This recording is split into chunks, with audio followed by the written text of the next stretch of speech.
우리 하나님의 은혜와 평강 여러분 모두에게 함께 하시기를 주의 이름으로 축복합니다. 자, 한번 같이 하겠습니다. 사랑합니다. 축복합니다. 인사하겠습니다. 사랑합니다. 축복합니다. 자, 한번 같이 할게요. 일곱째 천사가 나팔 불 때. 오늘 말씀은 일곱째 천사가 나팔 불 때 말씀인데요. 이 요한계시록에는 이제 박해의 시대에 쓰여진 그와 같은 말씀이라고 했습니다. 근데 하나님께서 박해당하는 교회와 성도들을 보고 가만히 계신 게 아니에요. 하나님께서 그 박해의 세력들을 징계하시고 심판하십니다. 그리고 그 박해를 통해서 진짜 성도를 어떻게 해요? 가려내는 거예요.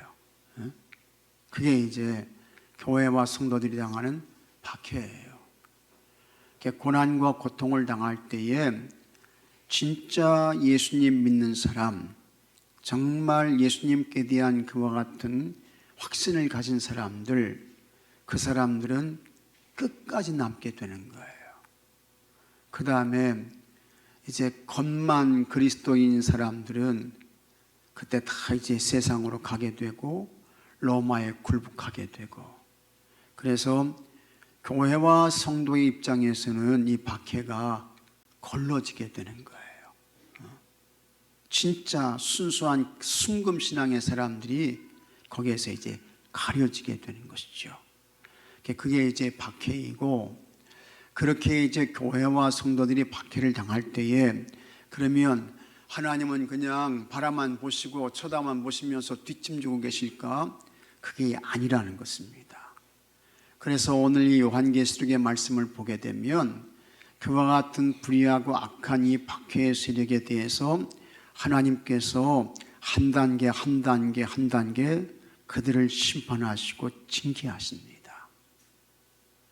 그 세 과정이 나오게 되는데, 지난 시간에는 일곱인에 관한 그와 같은 말씀이었습니다. 그 다음에 이제 오늘 나눌 말씀은 일곱 나팔에 관한 말씀이에요.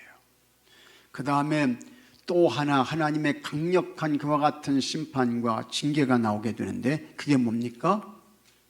일곱 대접에 대한 말씀이 되는 거예요. 일곱인, 일곱 나팔, 그 다음에 일곱 대접, 이것이 이제 나오게 되는 것입니다.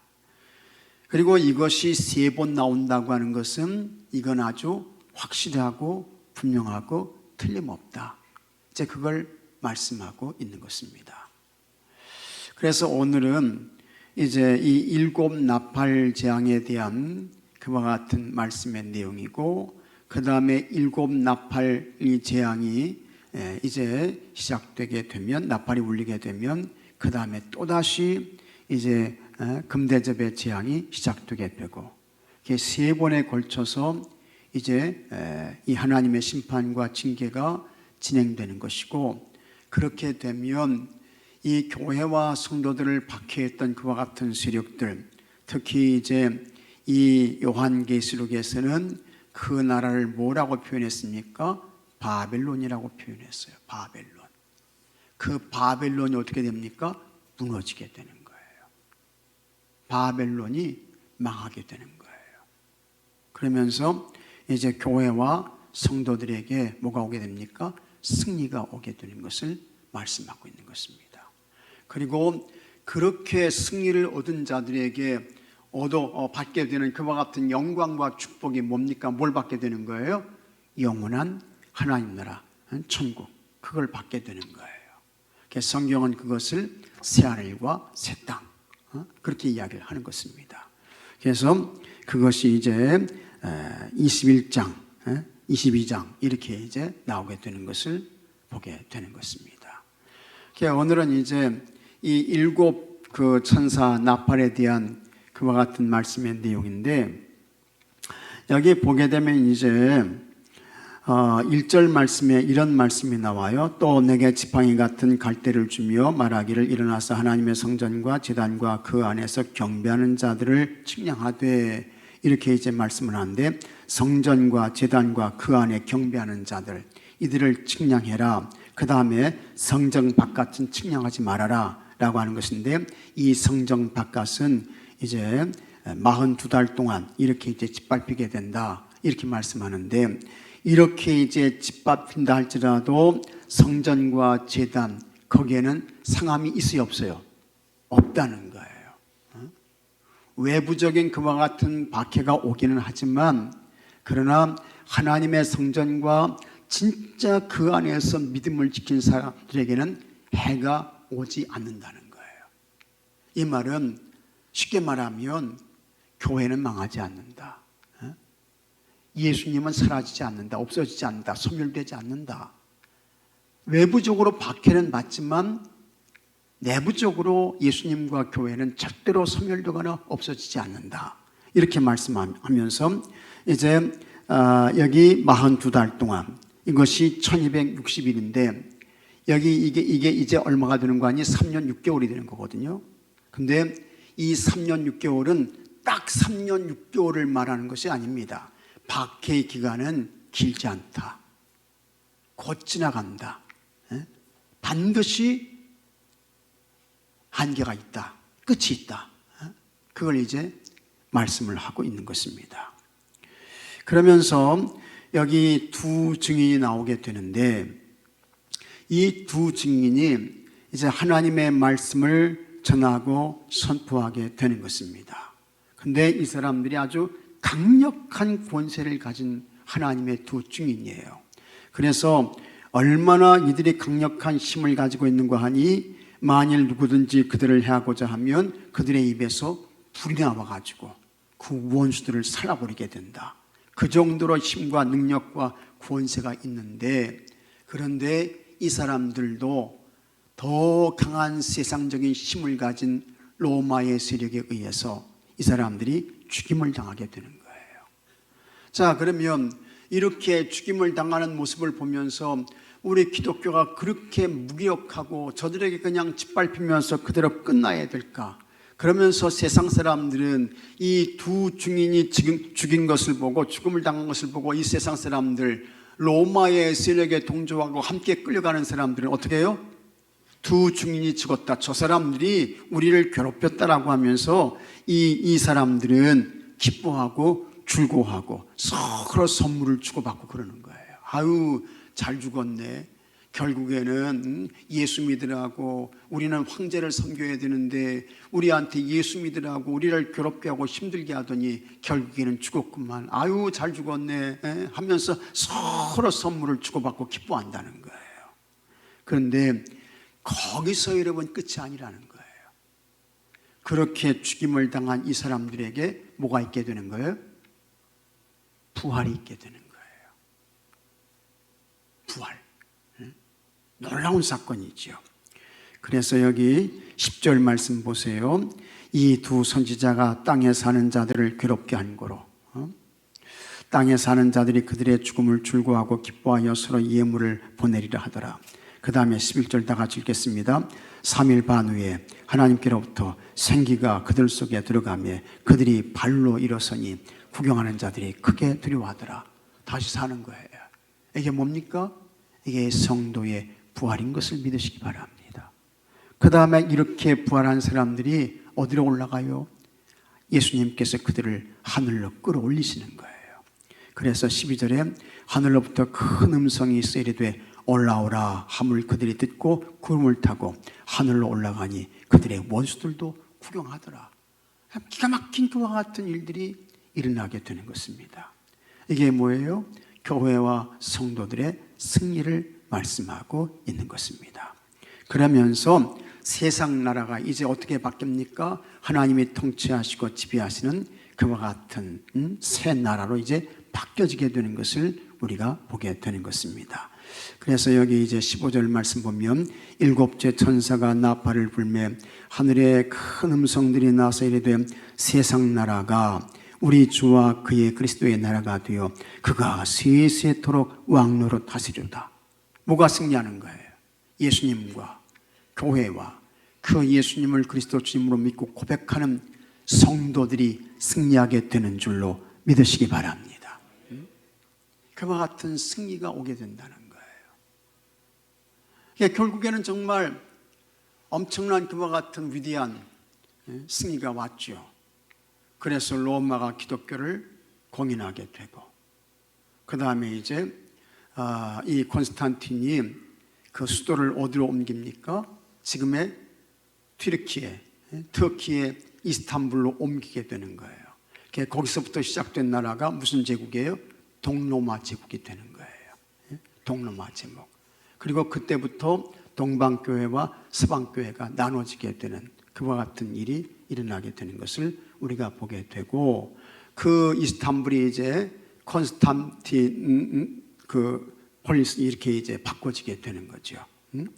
그렇게 되는 것인데, 어쨌든 여기서 이제 중요한 것은 이렇게 하나님의 구원의 완성의 때가 시작된다라고 하는 것이고, 그 다음에 다시 더 확실하게 하나님의 나라를 세우기 위해서, 교회와 성도들에게 승리를 주기 위해서 그 다음 이제 그 박해하는 세력들에 대한 그와 같은 심판과 징계가 또 이어지게 되는 것입니다. 그래서 그것이 이제 몇 장부터 나오게 됩니까? 16장부터 이제 나오게 되는 거예요. 그래서 16장에 뭐가 시작되느냐? 7 대접 재앙이 시작되는 것을 우리가 보게 되는 것입니다. 그리고 이와 같은 7 재앙을 통해서 결국에는 이 바벨론의 세력이 완전히 망하게 되고, 그 다음에 이제 하나님 나라 그와 같은 새 세계가 이제 열려지게 되는 것을 우리가 보게 되는 것입니다. 이것이 오늘 이제 이 요한계시록 11장의 말씀의 내용이 되는 것입니다. 결국에는 우리가 이제 기억해야 될 것은, 세상이 아무리 교회와 성도들을 박해하고 그 다음에 힘들게 하고 어렵다 할지라도, 여러분 예수님과 그분의 교회와 그의 성도들은 절대로 꺾어지거나 망하지 아니하고 마지막 최후의 승리를 얻게 되는 줄로 믿으시기 바랍니다. 그게 우리에게 주어지게 되는 거예요. 그래서 그와 같은 기대와 확신을 가지고 우리가 끝까지 믿음의 경주를 잘 해야 된다는 이야기인 것입니다. 그런데 여러분, 박해의 시대에 그렇게 힘들고 어렵게 그들은 믿음을 잘 지켜서 마지막 최후의 승리의 자리에 서게 되고, 하나님 나라 천국을, 새하늘과 새 땅을 받고 누리는 그와 같은 사람들이 되었는데, 오늘 우리는 이 교회와 성도들이 당했던 그와 같은 박해, 환난, 고통과 시련, 이런 거 겪지 않는다 할지라도 믿음에서 떨어져 나가는 사람들이 얼마나 많습니까? 중간에서 신앙의 길에서 이탈하는 사람들이 얼마나 많아요. 참 우리가 그런 거 보게 되면 부끄러운 것입니다. 이 당시에 이 박해를 당했던 그와 같은 성도들만큼 여러분 우리가 그렇게 고통과 괴로움을 겪습니까? 아니잖아요. 그럼에도 불구하고 그냥 세상적인 이런저런 이유로 교회를 떠나고 하나님에게서 멀어지고 예배당이 무너지고, 그런 사람들이 한두 사람이 아니라는 것입니다. 참 안타까운 것이죠. 그래서 참 그렇게 하면 마지막 영광스러운 그와 같은 거룩한 승리의 자리에 서지 못하게 된다 라고 하는 것을 잘 기억하셔야 됩니다. 중간에 떨어지는 것은 아무것도 아니에요. 낙과를 여러분 어떻게 그게 값어치가 있고 그거 어떻게 그거 대답할 수 있습니까? 그거 안 되는 거예요. 소용없는 거예요. 여러분들은 이 요한계시록에 기록될 당시에 교회와 성도들의 상황을 잘 기억하면서, 이 사람들은 그런 가운데서도 끝까지 믿음을 지켜서 영광스러운 승리의 자리에 마침내 서게 되었는데, 오늘 나는 이 사람들보다 얼마나 좋은 환경과 여건 가운데에서 신앙생활을 하고 있습니까? 감사하시면서 여러분 정말 주님 사랑하고 교회 사랑하는 마음으로 주의 이 신앙의 길 잘 가서 여러분들이 다 마지막 최후의 영광스러운 그 승리의 자리에 서는 모든 분들이 되시기를 주의 이름으로 축복합니다. 자, 그러면 일곱 천사가 나팔을 불 때 여기 15절 말씀 한번 같이 읽어보겠습니다. 일곱 천사가 나팔을 불며 하늘에 큰 음성들이 나서 이르되 세상 나라가 우리 주와 그의 그리스도의 나라가 되어 그가 세세토록 왕노릇 하시리로다 하니, 요한은 천사의 손에 놓인 두루마리를 먹고 예언하라는 명령을 받았습니다. 두루마리는 구원의 비밀이 담긴 하나님의 말씀이었습니다. 또 성전과 제단을 측량하고 예배하는 사람들을 헤아리라는 말씀과 두 증인의 순교에 관한 말씀도 들었습니다. 그 뒤에 일곱 번째 천사가 나팔을 불 때 세상 모든 나라가 주와 그리스도의 나라가 될 것이라는 소식을 들었습니다. 일곱째 천사가 나팔을 불 때 무슨 일이 일어납니까? 첫째, 두 증인이 권세를 받아 예언합니다. 요한에게 말씀하신 분은 이분이 누굽니까? 이분이 예수님이죠. 예수님이야.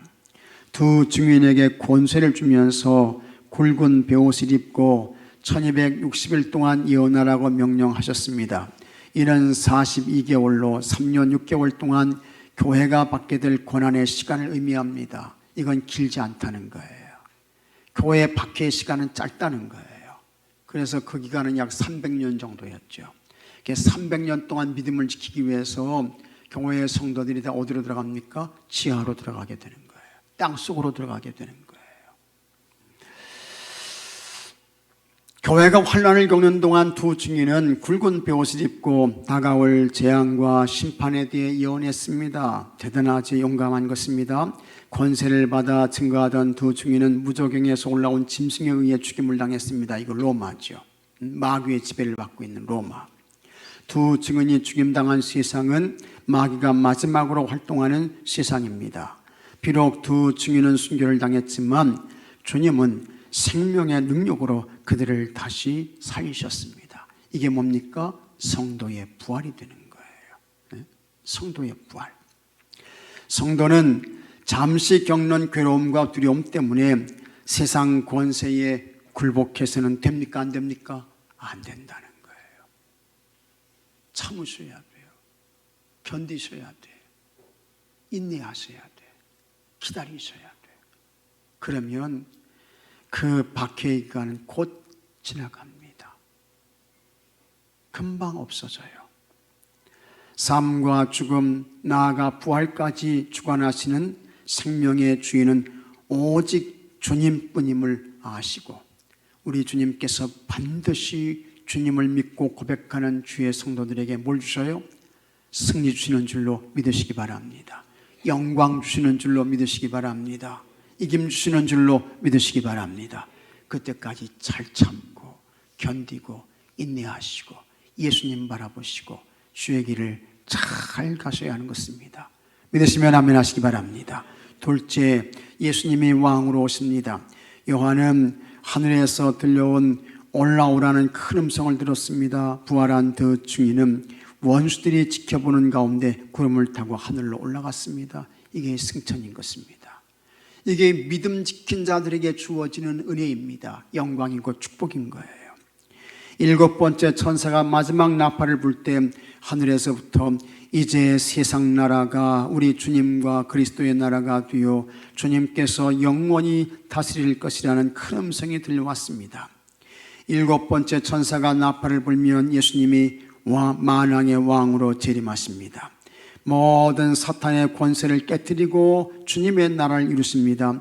그때 보호자 앞에 앉아있던 24장로들은 하나님의 보호자 앞에 엎드려 왕께 경배하며 기쁨으로 감사를 드립니다. 마지막 나팔이 울리는 날은 성도들에게 심판이 아니라 구원이 완성되는 날입니다. 그래서 참 이 날을 기대하고 준비하며 살아야 돼요. 우리가 처음 믿을 때보다 구원의 날이 가까이 왔습니다. 또 예수님 재림의 날도 가까이 왔어요. 그때 우리가 그 예수님 재림의 날이 예수님 믿는 우리에게는 그 날이 가장 영광스러운 구원과 축복의 날이 되어야 하는 것입니다. 그러나 예수님이 없는 사람들에게는 그날이 무슨 날이에요? 저주와 심판과 멸망의 날이 되는 것입니다. 똑같은 예수님의 재림인데 맞는 사람들의 입장에 따라서 다른 거예요. 어떤 사람에게는 심판과 멸망과 저주의 날이 되고, 어떤 사람에게는 구원과 축복과 영광의 날이 되고, 우리는 예수님께 대한 믿음 반듯하게 갖고 예수님의 재림을 기다리고 기대하면서 주님 재림에 오실 때 마라나타, 주 예수여 오시옵소서, 얼마나 제가 기다렸습니까? 할렐루야. 이렇게 맞이할 수 있는 우리 모두가 되어야 할 줄로 믿으시기 바랍니다. 우리는 왕 되신 주님이 오시기까지 천국 복음을 전하면서 찬양과 경배로 예수님을 맞이하도록 믿음 위에 든든히 서 있어야 합니다. 그 다음에 셋째, 하나님의 성전이 열리고 언약궤를 보게 됩니다. 나팔 소리가 나고 장로들의 찬양이 울려 퍼지자 하늘 성전 문이 열리고 그 안에 언약궤가 보였습니다. 언약궤는 번개와 큰 음성들과 천둥소리와 지진과 거센 우박 폭풍에 둘러싸여 있었습니다. 하나님이 성전 안에 있는 언약궤를 보여주신 이유는 엎드려 경배하며 찬양한 것에 대한 응답이었습니다. 이는 성도들이 하나님께 드리는 기도와 찬양이 하늘에 상달되고 있으며 주께서 내려주시는 은총과 복이 성도들에게 풍성하게 임함을 보여준 것입니다. 이스라엘 백성들이 하나님의 정말 거룩한 성민이다, 그걸 이제 인정받은 게 뭐예요? 하나님이 그들에게 찾아오셔서 뭘 맺으셨어요? 언약을 맺어주셨어요. 그리고 그 증거로 십계명을 주시잖아요. 그 십계명이 담겨있던 게 뭡니까? 법궤, 언약궤였어요. 그게 이제 하늘문이 열리면서 그게 이제 보여진다는 거죠. 이게 보여진다는 것은 너희들은 틀림없이 하나님의 거룩한 성민이다, 그걸 보증해 주는 거예요. 하늘문이 열리면 구원과 심판이 동시에 일어납니다. 지상교회들의 사명이 끝나면 하늘 성전문이 열립니다. 하늘에 있는 하나님의 성전은 땅에 있는 교회의 본질입니다.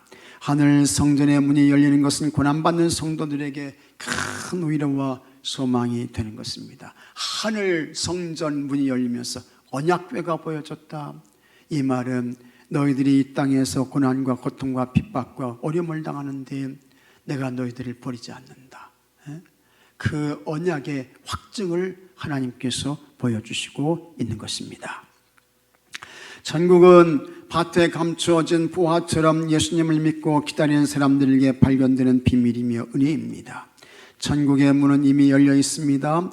천국은 만왕의 왕이여 심판의 주로 오실 예수님을 믿고 기다리는 이에게 주어집니다. 우리는 하나님 나라 백성으로서 상받기에 합당한 삶을 살아야 합니다. 해서 하여튼 어떤 핍박과 상황에 있다 할지라도 절대로 예수님 떠나면 돼야 안 돼요? 안 돼요. 그건 소용없는 거야. 교회 떠나면 돼야 안 돼요? 안 돼요. 교회가 뭡니까? 예수님의 몸이야. 교회를 떠난다는 것은 누굴 떠난 거예요? 예수님 떠난 거랑 같은 거예요.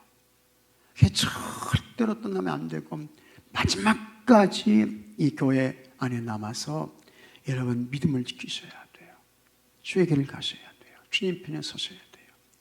그렇게 되면 이제 주님이 재림에 오시거나 내가 주님의 부름을 받아 갈 때에 여러분 이 두 증인이 얻었던 그와 같은 영광과 축복을 반드시 우리도 받게 되는 줄로 믿으시기 바랍니다. 그런데 중요한 것은 그 때가 우리가 처음 믿을 때보다 멀어졌어요? 가까워졌어요? 멀어졌어요? 가까워졌어요?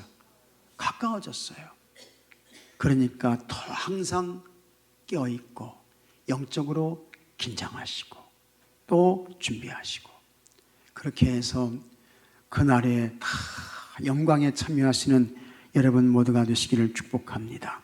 말씀 행하기 묵상 질문, 주님이 오시는 날을 어떻게 준비하고 있습니까? 예수님은 하차하겠습니다. 깨어 있어라. 기름 준비해라. 기름 준비해라. 깨어 있어라.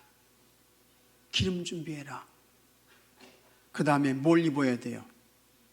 예복을 입어야 돼. 예복. 예복을 입어야 돼.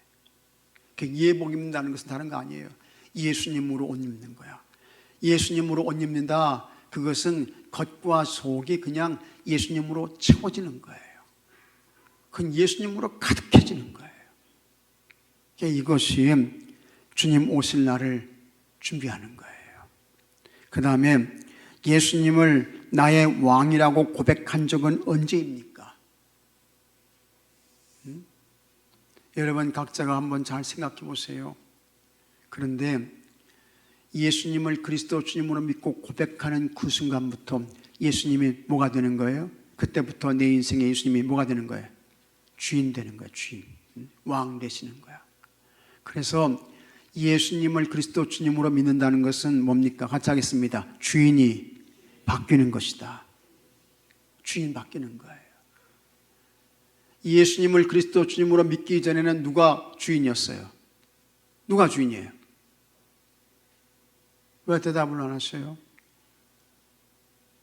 오늘 다 저녁 안 잡수고 오셨나? 네? 다 꿀 들고 오셨어요? 꿀. 꿀 먹은 벙어리. 예수님 믿기 전에는 내가 주인이야. 내가 주인이야. 그러나 예수님을 믿고 고백한 후부터는 주인이 바뀌어지는 거예요. 내가 그리스도와 함께 십자가에 못 박혔나니. 그런즉 이제는 내가 사는 것이 아니요 오직 내 안에 누가 사시는 거예요? 그리스도가 사시는 것이라. 예수님이 왕 되시는 거예요. 예수님이 주인 되는 거예요. 여러분들은 다 예수님이 왕 되신 분이신 줄로 믿습니다. 예수님이 주인 되신 분들이에요. 이것이 주님 앞에 서는 그날까지 쭉 이어져야 돼요. 그런데 순간순간마다 자기가 왕 노릇하는 거예요. 결정하고 판단할 때에 다 자기 생각들에 따라서 자기 편한 대로. 근데 이제 예수님이 왕 되면 그렇지 않습니다. 예수님께 물어야 돼요. 예수님, 이 결정 어떻게 해야 되지요? 예수님, 이 판단 어떻게 해야 되지요? 보혜사 성령님, 연약한 나에게 가르쳐 주세요. 알려주세요. 성령님의 인도를 받으셔야 돼.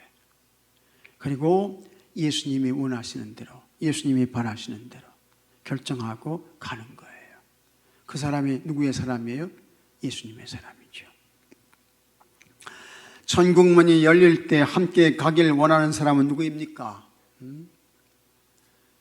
참 여러분 깊이 생각하셔야 됩니다. 천국문이 열린다는데 함께 가야 되는데 예수님은 뭐라고 말씀합니까? 두 사람이 밭을 가는데, 두 사람이 맷돌을 가는데, 불행하게도 두 사람이 다 같이 가면 좋겠는데 한 사람은 데려감을 당하고 한 사람은 남게 돼.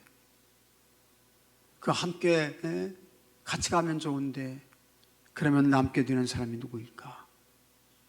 잘 생각하시고 함께 주님 나라에 갈 수 있도록 기도하고 복음을 전하고 또 잘 섬기시고 이런 여러분들이 되시기를 바랍니다.